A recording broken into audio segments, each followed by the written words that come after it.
Hey traders, welcome to Charts and Coffee. Happy Tuesday, everybody. We are just a day away from the big announcement, and that is Jerome Powell's decision with his merry band of Federal Reserve voters. And they're going to tell us what it is that they're going to do in September. And this is not the September target rate probabilities that were likely on Jerome Powell's bingo card in July or August. And the reason I say that is this scenario, while a little bit clearer than it was yesterday, is still favoring the half-point cut. Now, it's not as if the Federal Reserve won't deliver it. The question is, they're going to be forced to deliver it, or the broader averages and treasuries and currencies are going to be wildly disappointed. 67% on the half point cut side is better than the 50-50, because the problem is with 50-50, the Federal Reserve really doesn't know how to message around the half point or how to message around the quarter point, because they have no real clear consensus. Now they're getting a little bit of a consensus. So if Jerome Powell were to, for example, deliver a quarter point cut, knowingly disappointing the broader averages, the treasuries, the currencies, everything, he can at least message around the press conference about what his plans are and what he was thinking. So there's always the press conference to help balance out whatever the inevitable overreaction at 2 p.m. on Wednesday will be. Now, if he delivers the half-point cut, that press conference is going to be still very, very important, because believe it or not, even though we want, I say we, this is basically looking at a futures contract that bets on what the Fed's going to do. So 67% reflects that expectation. So that said, if we are disappointed by this target rate probability half point, right? We will be disappointed. That was what I was wandering over to. If we get a half point cut, you know what happens? People start saying, "Oh my gosh, what's wrong?" So the Fed really, in a lot of ways, can't win. So we get the half point cut. Oh my gosh, it's so much worse under the hood than we thought. So once again, he's got to be able to alleviate those concerns at the press conference.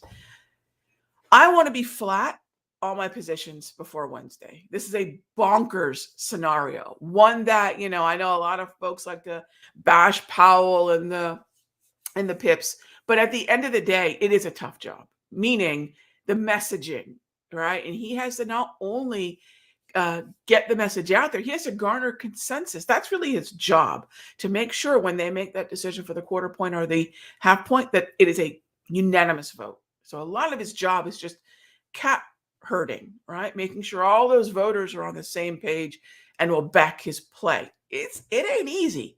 It ain't easy. So that said, I want to be flat going into my swing trades going into this event. So what does that look like? All right, that's what this looks like. So as of Monday, we had 2 day trades, one winner, one loser. And these are the open swings that I have right now: Koch Financials, Staples, and Johnson & Johnson. The ones that I'm most concerned about, and I should list them in this order, the ones that I'm most concerned about are the 2 positions that are open that are expiring on Friday. So Friday, 20 September expiration. XLF, I have a little bit more time. I have 10 extra days. And Johnson & Johnson, I have October 4. No rush. We closed out Schlumberger at a loss. Serves me right. I tried to buy a put. You notice most of this is to the long side. Gold, we finally closed that out. Monster winner. 3x trade. Bought these options for 340. Closed them out ultimately at 1050. And again, this wasn't because the target was necessarily reached. I just want to get out while I can, not when I have to, with the thought that it's not about Friday's expiration that I want to be out by, but rather I want to be flat as much as I can of those September 20 options before Jerome at 2 p.m. on Wednesday, which leaves me today and tomorrow to mostly close out these last 2 20 September positions. So a lot of traders, as an old saying, maybe you've heard it, tripping over dollars to pick up pennies. Look, I'm not worried about that last little move at the end of maybe the window between Monday and Wednesday at 2 p.m.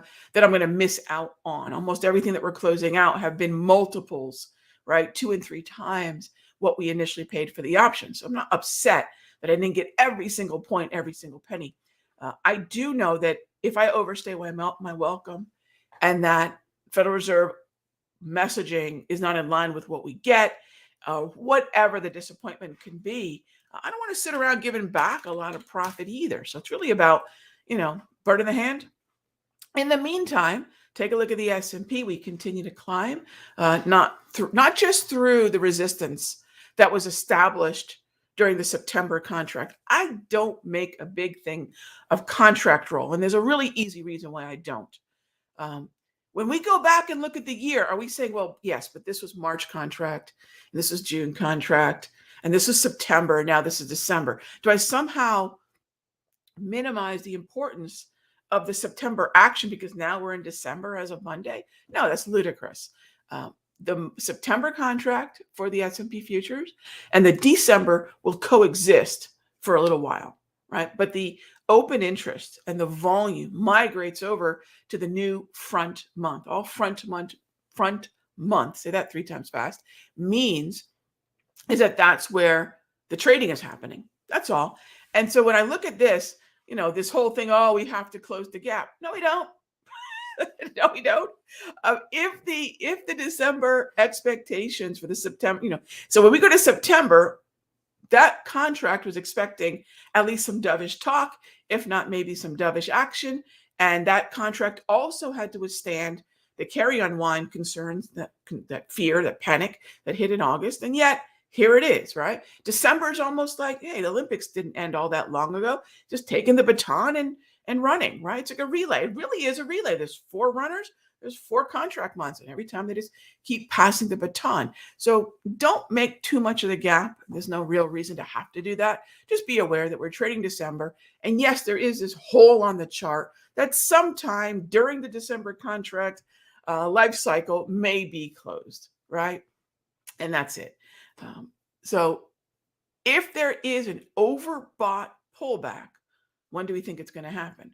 Gosh, it would make a lot of sense if it were to happen on Wednesday, right? And all that could mean is that we pull back down into the range, right? Now, remember, traders with a short-term time horizon, look, we can get flat before this, as I am. So I'll give you an idea, and we'll talk about this more in the video tonight, and I'll talk about this more in the room. These are my open positions right now. So we have 4 open swings, and this is just through midway September, just to give you an idea of the activity. This has been a great trading month, right? So if you're out there right now sitting on your hands because you're afraid the other shoe is going to drop, that's an opportunity cost, and I'll show you just how badly it is one when we go into the next part of this. So here are the 4 open trades. We closed these 3 out yesterday. Right, we have a new swing trade that we entered yesterday. Bought the October 11 XLI at 260, scaled it to 295. So that first stage of the trade is covered. And when you join me, by the way, gang, for the webinar that I'm doing on the 24th, which is next Tuesday, so a week from today, I'm going to walk you through a lot of these trades in a lot more detail. This is what I send out to our members, so we're all on the same page in terms of open trades, scale outs, losses. For example, again, that was a loss. All right. This is what we've closed so far in September.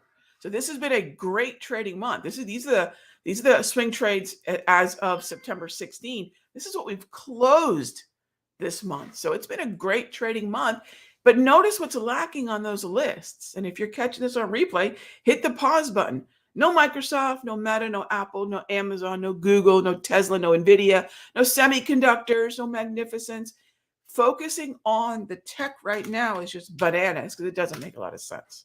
Our outperforming sectors continue to be mostly defensive, and there has been some pretty good clarity in, again, these are not places most traders are going to look. I'm going to point them out. So hopefully you can start to look there. But this is not where the typical trader is going to be looking. We are in our room. And that's things like consumer discretionary, XLY. No one's trading that, right? This is why we're trading it. It's a number right now. You'll see it's a number 5 strength story in the broader averages. Staples is up there. Don't be fooled by communications, XLC. That is not Meta and Google strength. That's actually a telecommunications weighting within that. But you can see where the strength is at. And look at the bottom. Here's semiconductors. Down here, languishing with the weakness around oil stocks. All right. And here's technology. That's your Apple. That's your NVIDIA. That's your Microsoft. Not even positive on the month. So be careful where you're focusing your attention, because the uptrends that are leading are where the follow through is, which is why trades like, I know you've heard me show you all this a million times, but that's why trades like Coke continue to outperform. We're looking at things in the Dow and like IBM. That's been a monster trade. You'll notice that was in the list. So don't be afraid to look at things that you don't normally look at. Don't be afraid to let your watch list be more fluid. And I'll even say, anytime we're talking about account growth, anyone here, looking at this list going, oh, wait a minute, yeah, there's some losses, right? I'm happy to show those, right? Happy to show those.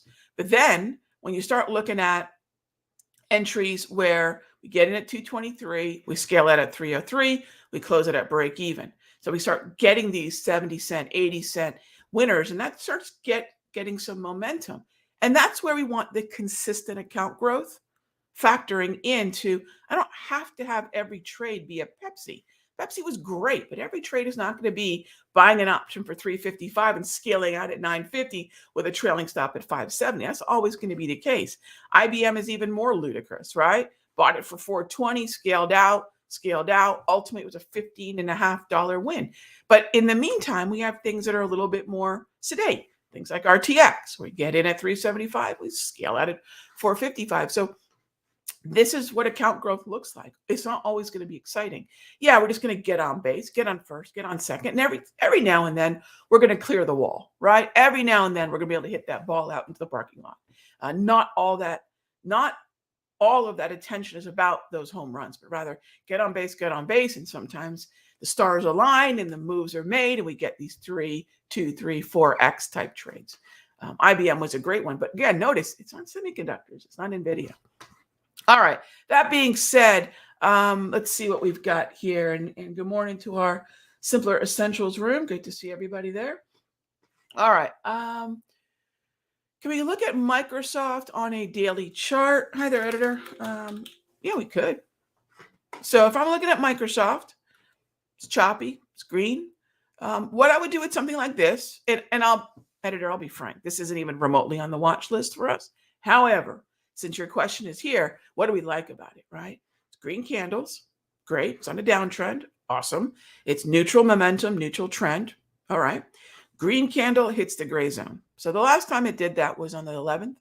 So you're waiting for a green candle to hit the gray zone, and you'll buy some calls. That's all I would do here. Green candles also remind us we don't want to be long puts. So it's long and long only.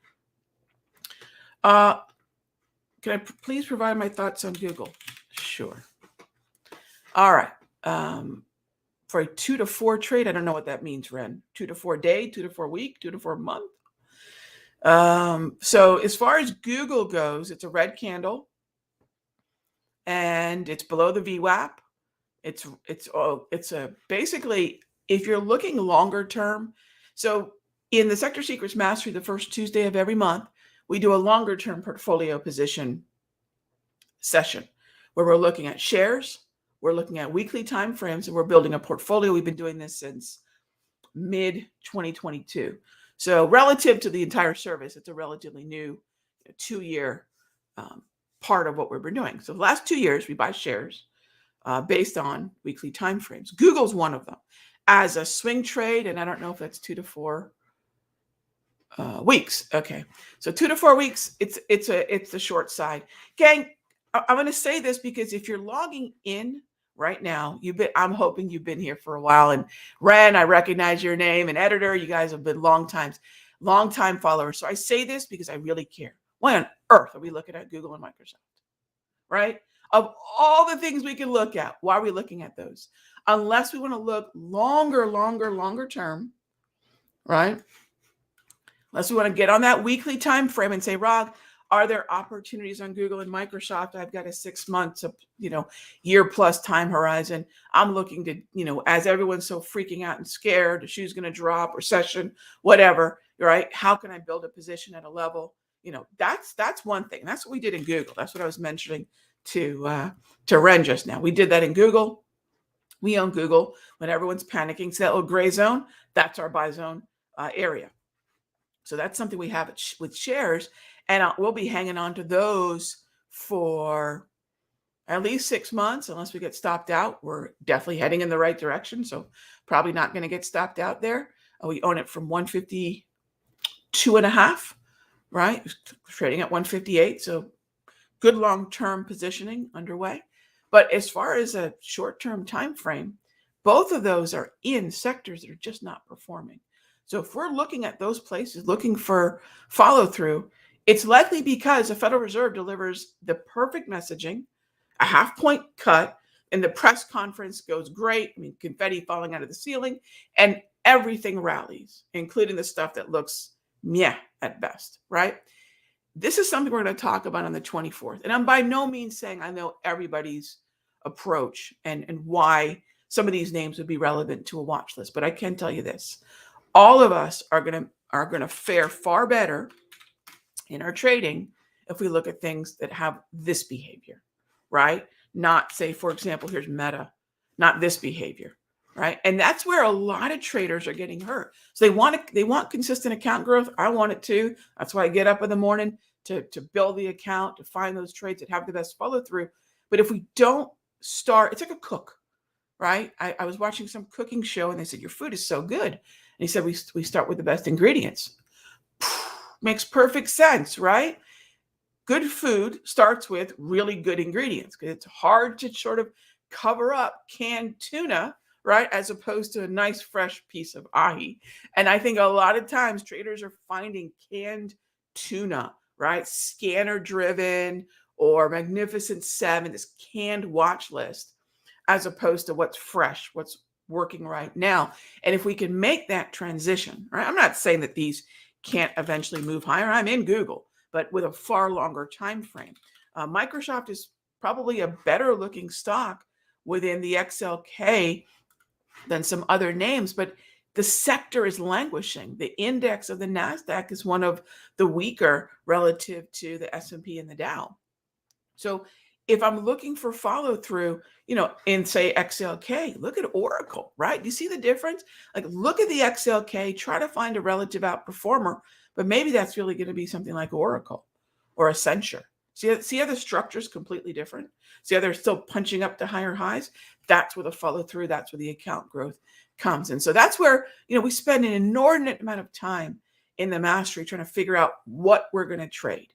Once we get that down, then we start to apply a formula, a repeatable formula of position sizing and risk management so that if what we've chosen doesn't do, because it's going to happen, what we want it to, how do we make sure we're not blowing up our account and losing 10 or 12% of our account on a single loss, right? How do we make sure that we can get on base, have a reasonable amount of risk, and have our P&L look like this versus, a lot of P&Ls look like, I think, the Meta chart right now, right? That's horrifying. Big, oh, yay, oh, no. And then I think P&L sometimes look like Meta. And we want our P&L to look like IBM. So if we can pick the names that have the best chance of follow through and apply some time-tested risk management and position sizing to it, the game gets a whole lot easier. But the challenge is always going to be, what am I trading and why would IBM be a better name than, a lot of others right now, or Coke, or we're still managing GLD, etc. You all saw the list of our alerts. So that's really the plan. As always, gang, thank you so much for being here. Thank you as always for your questions. I do appreciate it. And I know a lot of you spend time trying to learn. And today's lesson was really important. Why are we trading what we're trading? Does it have the alignment? Does it have the potential for follow through? And I don't mean a narrative. Oh, well, Microsoft's going to have this particular product. That's not a trade, right? Does Microsoft have structure that looks better than the NASDAQ and XLK? Is it a leader in that group, right? If we can say yes to those things, we're well on our way. If you don't know how to do those things, and you're thinking, Rog, that's a pretty active set of trades and a lot of really nice winners for just halfway through September, come check out what we're going to be talking about next Tuesday, September 24, 8 p.m. I'm going to talk about why this is basically, all the little breadcrumbs, if you will, that are what we've laid for that account growth, especially in September, where everyone's expecting the sky to fall, right? I thought the world was supposed to be ending in September. Halfway through, we punched up to higher highs on the S&P.